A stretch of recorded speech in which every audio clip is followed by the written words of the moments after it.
नेहा परिहार और आप देख रहे हैं न्यूज 24 एक्सप्रेस। आइए नजर डालते हैं आज की मुख्य खबरों की ओर। चुनाव को लेकर देवास जिले के हाटपिपलिया से बड़ी खबर। कमलनाथ की सरकार को गिराना गलत बताया। भाजपा के पूर्व विधायक तेज सिंह सेंधव ने भी चुनाव लड़ने को लेकर ठोकी ताल। हाटपिपलिया विधानसभा से भाजपा से पिछले 2-3 बार के रहे हैं विधायक। पूर्व विधायक तेज सिंह सेंधव के बगावती सुर। हाटपिपलिया से निर्दलीय चुनाव लड़ने की जताई मंशा। संगठन के निर्णय को बताया गलत। कमलनाथ की सरकार को गिराने को गलत बताया। दीपक जोशी के बाद भाजपा के दूसरे बड़े नेता की नाराजगी आई सामने। सेंधव समाज का काफी दबदबा है, इस सीट पर भाजपा की मुश्किलें बढ़ी। पत्रकार वार्ता में कही बात। पीछे हटना क्यों? और पीछे हट गए तो कई प्रकार के आरोप लग सकते हैं। भैया हो गया होगा कुछ तो जिंदगी में ऐसा कोई आरोप लगा नहीं, आपको भी सबको पता है। एक बार वापस फार्म खींचा तो बच्चा जाएगा, कहीं न कहीं तो होगा। तो पिछली बार में पता चला था कि लड़ना नहीं, फिर बाद में वो बात ढीली पड़ गई। अभी भी आपका मन कर रहा है कि मैं निर्दलीय लड़ूंगा और जो हो रहा है गलत हो रहा है। और अभी तक आप सही हो, अभी यहाँ तक तो आप सही हो कि आपने जो भी विचार करा वो अपने सिद्धांत पर आधारित निर्णय लिया और अपनी लाइफ में जो आपने देखा पार्टी की रीति नीति पे चले उसी पे चलना चाहते हो। कोई पद का भी ऑफर आया था, बड़े से बड़ा। सड़क किनारे बिजली के पोल में बाइक टकराने से मां बेटा घायल हो गए। बाइक चालक हेलमेट लगाए था, दोनों को उपचार के लिए सीएचसी लाया गया। भरतना सामुदायिक स्वास्थ्य केंद्र पर मंगलवार को 10 बजे करीब एम्बुलेंस से पहुंची घायल रेखा देवी पत्नी आनंद कुमार निवासी हरवंशपुर के अनुसार वह गांव से पुत्र भूरे के साथ बाइक पर पीछे बैठी थी। भरतना विदुना मार्ग पर स्थित ग्राम पड़ियापुर के समीप मार्ग किनारे बिजली के पोल में बाइक अचानक टकरा गई। घटना में पुत्र के पैर व हाथ में चोटें आने के साथ मुझे भी चोटें आई हैं। पुत्र हेलमेट लगाकर बाइक चला रहा था जिससे सिर पे चोट नहीं आई है। आसपास ग्रामीणों के अनुसार बाइक चालक को झपकी आने से बाइक अनियंत्रित होकर बिजली के पोल से टकरा गई। सर, एक एक्सीडेंट आया है अभी अस्पताल में, कैसी हालत है अभी उसकी मरीज की? मरीज दोनों ठीक ही हैं। एक पेशेंट को हल्की सी खरोंचे आई हैं, दूसरे के कंधे में थोड़ी सी चोट है। बाकी यहाँ मैनेज कर दिया है। उसका जो पुरुष है उसका पैर नहीं चल रहा है तो उसके लिए एक्सरे के लिए रेफर किया और औरतों का रेफरेंस के लिए इटावा भेज दिया है। मेन बाजार व गली मोहल्लों में रोड से मात्र 7-8 फुट की ऊंचाई पर बिजली के तार लटके रहने से कभी भी कोई हादसा होने का डर बना रहता है। स्थानीय लोगों का कहना है कि बहुत पुराने बिजली के तार हैं जो पूरी तरह जर्जर हो गए हैं, जिसके कई बार फॉल्ट आने से तार टूट जाते हैं और बिजली गुल हो जाती है। नगर बड़ौदा के मेन बाजार व गली मोहल्लों में खंबे से तार बहुत नीचे है।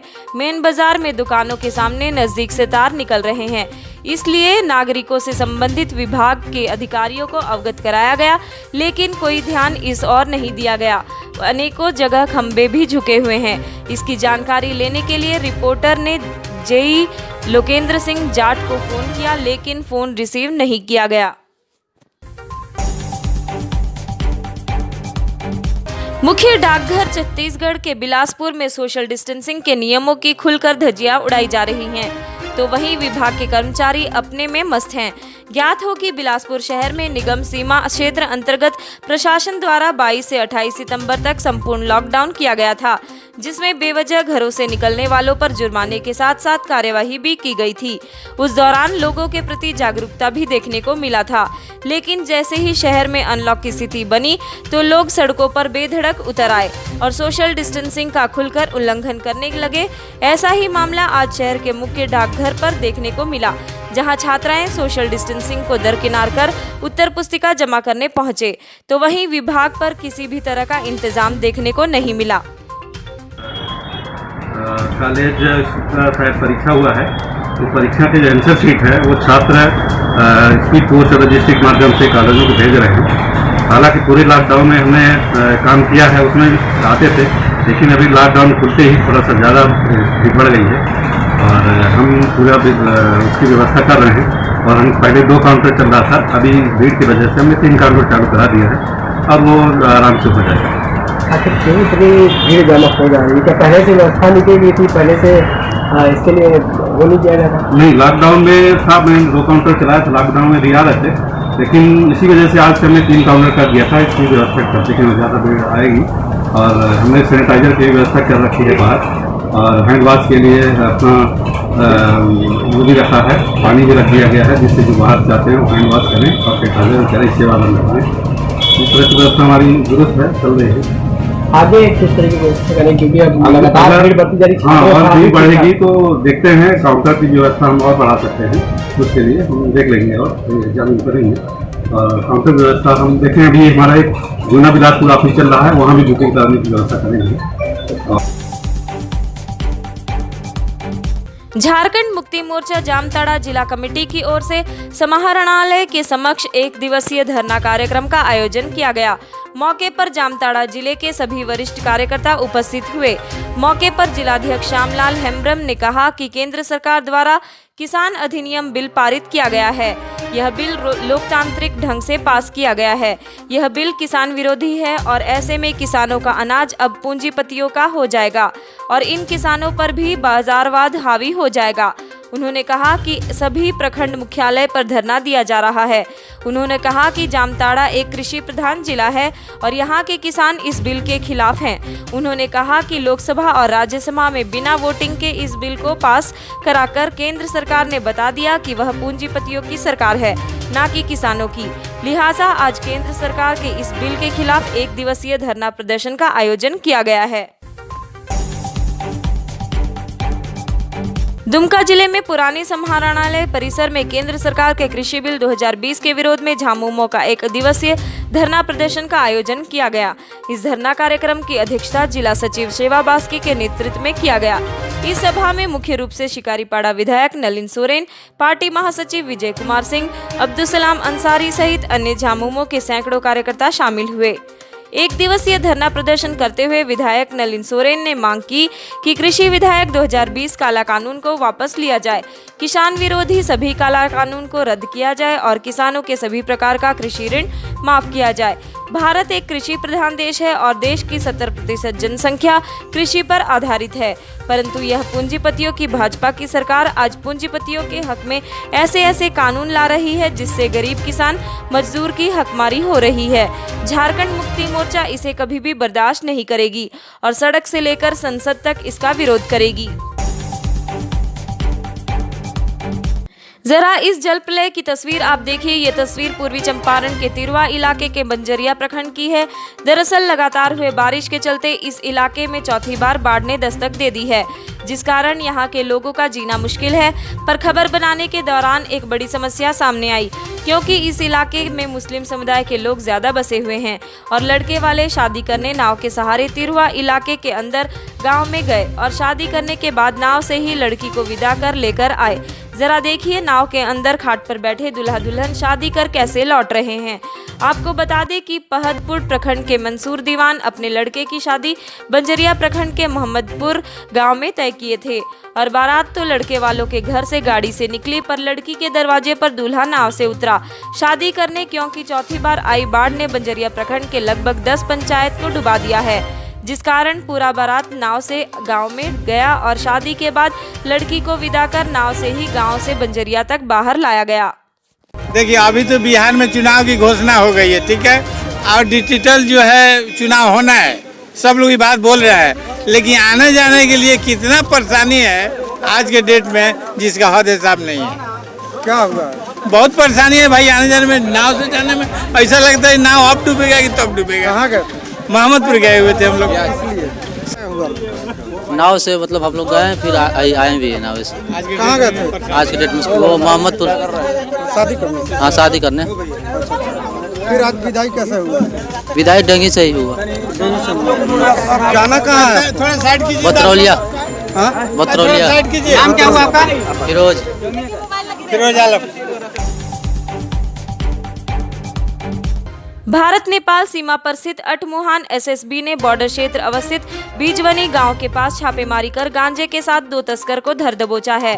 पकड़े गए तस्कर की पहचान जितना थाना क्षेत्र के अगरवा गांव निवासी विजय शाह के 12 वर्षीय पुत्र रोशन कुमार व वकील राय के 18 वर्षीय पुत्र पवन कुमार के रूप में की गई है। अठमोहन कैंप प्रभारी ने बताया कि गुप्त सूचना के आधार पर कार्यवाही करते बीजवनी गांव के पास छापेमारी की गई, जहां से हीरो होंडा स्प्लेंडर बाइक पर लदे गांजा को जब्त किया गया।